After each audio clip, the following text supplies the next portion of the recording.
필러를 주입하게 되면 가장 많이 물어보시는 부작용이 모양이 울퉁불퉁해지는 것이죠. 수술 후 1, 2주간만 주의하시면 되는데요. 사회생활 하다 보면 스트레스도 받고 미간을 찌푸리는 일이 없겠습니까? 따라서 정 안 되실 경우에는 저희가 리몰딩 테크닉을 통해서 모양을 다시 잡아드립니다.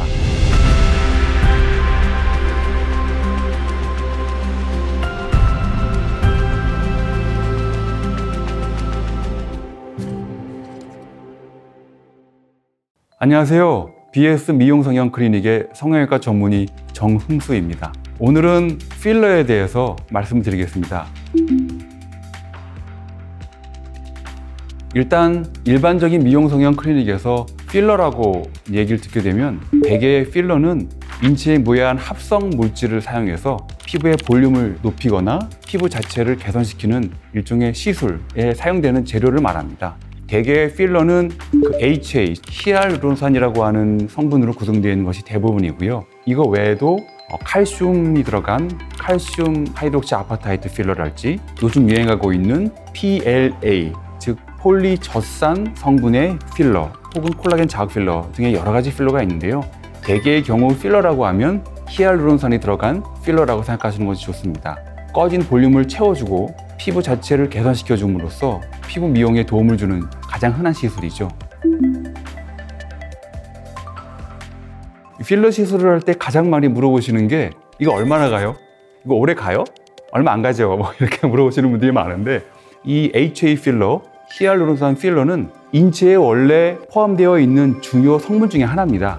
이 성분을 합성해서 주입하는 거기 때문에 안전하지만 이 자체는 6개월에서 1년 정도면 생체에 분해돼서 흡수된 후 안전하게 배출됩니다.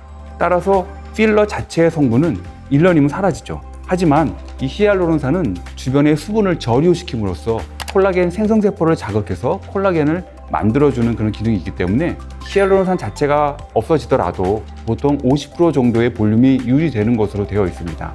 얼마 뒤에 다시 맞아야 됩니까? 라는 질문도 많이 하시는데 사실 주관적입니다. 이 히알루론산 자체가 얼마나 생체 분해가 빨리 되는지 또 얼마나 콜라겐 생성이 잘 되는지는 개개인에 따라 많이 다르기 때문에 최소한으로 안전하게 부분적으로 넣고 그 다음에 추가 주입을 고민하시는 것이 가장 안전한 방법입니다. 필러를 주입하게 되면 가장 흔하게 고객님들이 상의하는 게 모양이 울퉁불퉁해지는 것이죠. 그래서 여러 가지 안내사항을 드립니다. 시술 직후에 이마를 시술했는데 이마를 찡그리면 필러가 이동하겠죠. 그래서 시술 후 일주일까지는 쉽지는 않지만 최대한 이마를 찡그리거나 눈썹을 올리는 등의 행동을 좀 피해 주십시오라고 말씀을 드리고요. 두 번째 가장 많이 물어보시는 부작용이 알러지 반응입니다. 알러지 반응이 생기는 원인은 다양한데요. 가장 흔한 것은 이 히알루론산 자체가 이 분자가 오랫동안 체내에서 유지해서 콜라겐을 자극할 수 있도록 안정성을 높이는 시술들이 있는데 그런 공법 중에 하나가 교차결합입니다. 근데 이때 사용하는 교차결합 물질이 간혹 알러지 반응을 일으키는 경우가 있습니다. 그리고 또 이 단백질을 안정시키기 위한 여러 가지 첨가제가 들어가는데 이런 단백질 종류들이 알러지 반응을 일으키죠. 그래서 각 제조회사에서는 이런 교차 결합에 필요한 여러 가지 물질들을 최소화하고 알러지 반응이 적은 물질로 대체하는 등의 신공법을 적용해서 이를 대대적으로 홍보하고 있습니다. 그리고 세 번째, 가장 드물지만 가장 불안해하시는 조직 괴사나 실명 등입니다. 이는 필러로 인해서 혈관이 막히거나 혈관 안에 이런 필러 물질이 매우 드물지만 들어가서 조직 괴사나 실명을 일으키는 경우가 간혹 세계적으로 학회에 가끔 보고가 되는데요. 이런 현상은 매우 드물지만 한번 생기면 치명적이기 때문에 학회에서도 여러 가지로 논의하고 예방 방법들을 적용하고 있습니다. 본원에서는 필러를 주입할 때 캐뉼라라고 불리우는 특수하게 제작된 기구를 사용합니다. 따라서 끝이 혈관을 누르거나 찌르거나 할 위험을 최소화했고요.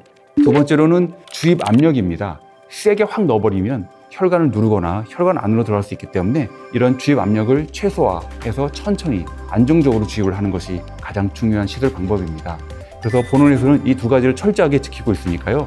너무 걱정하지 않으셔도 되겠습니다.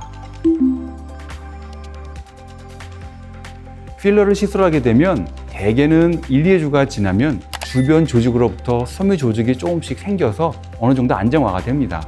그렇기 때문에 수술 후 1, 2주간만 주의하시면 되는데요. 사회생활 하다 보면 스트레스도 받고 미간을 찌푸리는 일이 없겠습니까? 따라서 최대한 주의해 주시되 정 안 되실 경우에는 병원으로 내원하셔서 진료를 받으시면 저희가 리몰딩 테크닉을 통해서 모양을 다시 잡아드립니다. 일주일 정도나 2주 이내에 한번 모양을 잡으면 그 이후로는 모양이 크게 변화하지 않기 때문에 크게 신경 쓰지 않으셔도 되지만, 습관적으로 미간을 찌푸리거나 눈썹을 들어올리는 증상이 좀 강하신 분들은 이 필러 시술과 함께 보톡스 시술을 통해서 미간과 이마의 움직임을 좀 줄여주는 것을 권장드립니다. 대부분의 필러 시술에 사용되는 이 HA 필러, 히알루론산 필러는 언제든지 쉽게 녹일 수 있습니다. 물론 좀 오래되면 주변에 콜라겐 섬유들이 생성되기 때문에 볼륨을 줄이는 효과가 떨어지지만, 시술 직후 보통 한두 달 이내에는 히알라제라고 불리는 히알루로니데이즈라고 하는 효소가 있어서 이 효소로 필러를 녹일 수 있습니다. 따라서 혹시라도 마음에 안 드시거나 그러면 언제든지 경과관찰 때 말씀해 주시면 되고요. 사실 매우 드뭅니다. 많은 비용을 내고 필러 시술을 했는데 녹이고 싶지는 않죠. 그래서 아까도 말씀을 드렸지만 필러 시술할 때는 처음에는 최대한 적은 양으로 시작하는 것을 권장드립니다. 필러 시술을 하러 오시는 분들은 나이가 듦에 따라 처져서 오시는 분도 있지만, 원래부터 우리 한국민들을 포함한 아시아 계통들이 얼굴이 좀 평면적인 경우가 많습니다. 이런 경우에는 얼굴이 더 커 보이고 넓어 보이면서 나이 들어 보이는 경우가 많습니다. 따라서 이럴 때는 해당 부위에 필러나 자가지방 미세 이식술 등의 볼륨을 채워주게 되는데, 앞광대 같은 경우에는 한쪽당 1에서 1.5cc 정도면 어느 정도 모양이 나오고, 팔자주름 같은 경우도 심하지 않은 경우에는 1cc, 좀 심한 경우에는 1.5cc 정도로도 충분히 개선이 됩니다. 다만 옆 볼 꺼짐이나 이마같이 넓은 부위는 최소 2-3cc는 넣어야 되기 때문에 사람마다 차이가 큽니다. 하지만 필러는 항상 최소한의 용량으로 먼저 시작해 보시는 걸 추천드립니다. 조금 아쉬우면 나중에 소량을 추가해도 되니까 항상 보수적으로 필러 시술을 받자 하는 것을 꼭 말씀드리고 싶습니다. 오늘은 필러 시술에 대해서 말씀을 드렸습니다. BS 미용 성형 클리닉의 성형외과 전문의 정홍수입니다. 감사합니다.